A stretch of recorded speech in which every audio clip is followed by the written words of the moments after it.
Patriotism, so important, but especially this weekend. And our commander-in-chief, who is definitely standing up for America, trying to make America, in his words, great again, spoke to some of the greatest, West Point, those who represent the military academy and many who will now go on and do incredible things in the military.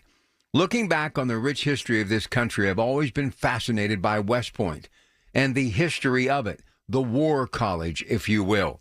And yes, I think about the Great Divide when Ulysses S. Grant and Robert E. Lee, both proud to attend West Point on that fateful day, had to go their separate ways. One went south, one went north, and the Civil War began. And truly some of the most bloodiest battles that this country has ever witnessed. It was literally family member against family member. That was long ago, but let's never forget Memorial Day and the significance of it. But what the president did yesterday gave us once again that hope that America will become great again, not just because of the economy that does need to be turned around, but going back to the greatest generation and even the immigrants who came here at the turn of the 19th going into the 20th century with one thing in mind, wanting to become American citizens, who many did and went off to fight in war. Those are the shoulders of giants that we stand on today. And that's why on this holiday weekend, when you're out with family and friends, just think about where we are right now.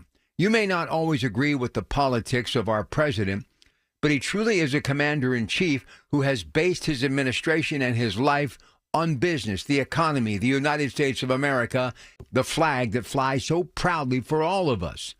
And when I think of what he has given to this country, when here is a guy that could have simply sat back and said, I've made my money, now let me enjoy the fruits of my labor. But instead, not once, but twice, decided to run for the highest office in the land to get reelected after failing in between. Why did he want these bookend administrations? To continue to promote America, but just like yesterday and the day before that, and it will be moving forward for the rest of his time on this planet, it's all about saluting America and prosperity and the people, the men and women who serve the military, and yes, this Memorial Day weekend, those who made the ultimate sacrifice.